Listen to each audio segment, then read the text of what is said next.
Walk the Walk, 2:22:09. I'm going to start you out from a verse from James.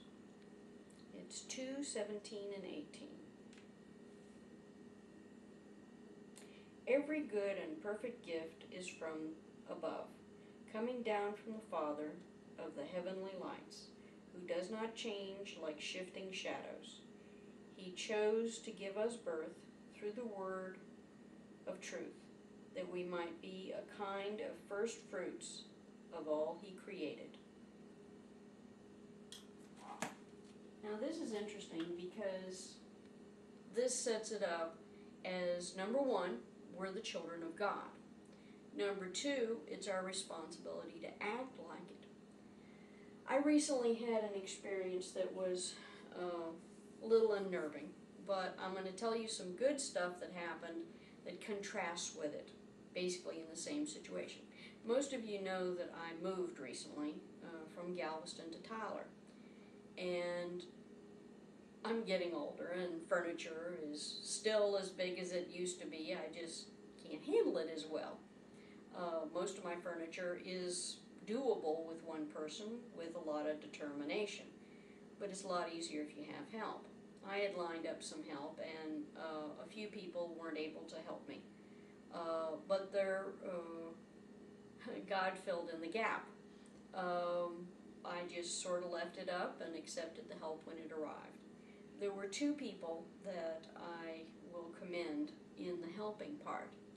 I had a neighbor who didn't know me, and she saw that I was struggling and helped me with 2 loads of the 12, mostly furniture and heavy boxes, to bring it up to my apartment.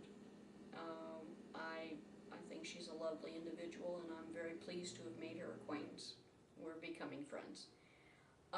The second person is someone who probably will never become a friend because I never see him.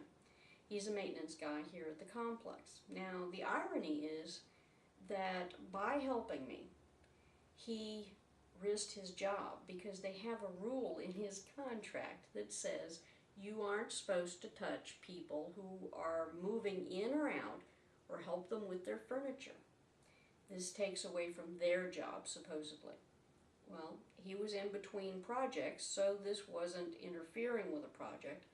He took pity on me and basically single-handedly carried up my dining room table and several of the larger pieces by himself. And for that I will be eternally grateful. He risked something to help me, and that adds to my admiration of him.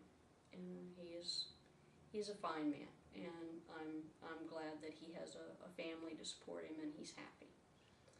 Now, to contrast with that, I was on second or third to the last load.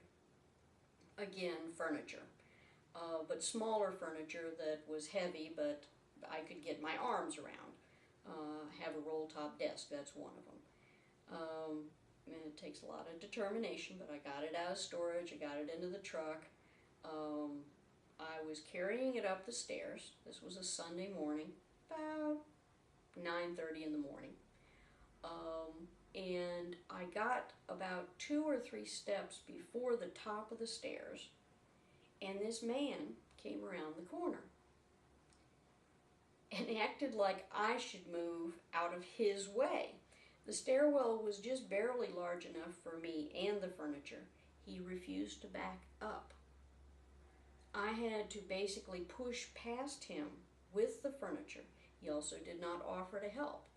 Now, strangers are strangers, and many people are not Christians, and I accept that. But I noticed something about the way he was dressed that sort of clued me into sort of an undercurrent story going on here. You see, it was a Sunday morning, the timing was right, and he was in his Sunday best. I had seen what he normally wore the other 2 weeks that I had been around, and he was definitely dressed to the nines. And so you're looking at somebody who supposedly was going to worship, who didn't think that worship started when he put those clothes on. He was not walking the walk.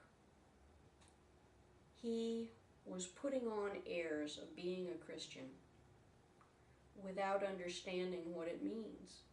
And I felt a great deal of pity for him after my sore muscles recovered. I barely made it up those stairs, and if he had offered to just move, it wouldn't have been an inconvenience or an imposition on me.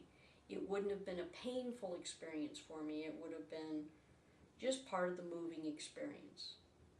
If he had offered to help me, I would have blessed him. God would have blessed him. But he missed this opportunity. And I ask you not to miss the opportunities in your life. If you're getting ready to go to worship service and you see somebody who needs help, Jesus said, do what's right. Not because it's Sunday, but because it's the right thing to do. He asked one time from the Pharisees, is it right to let your donkey die in a hole on a Sunday because it's not supposed to be a work day? Or do you rescue that donkey? Is it right to heal somebody on the Sabbath? That's doing God's work. So of course, Sunday is a day that was set aside by Christians to worship.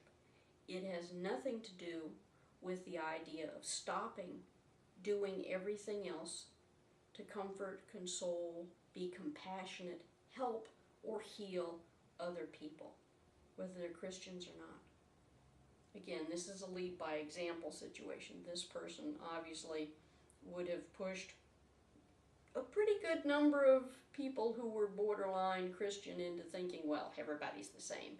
See, he's Christian and he doesn't do it, why should I have to do it?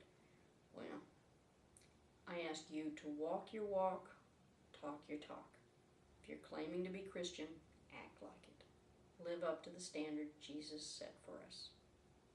God bless the whole world, no exceptions. Angel Eliza.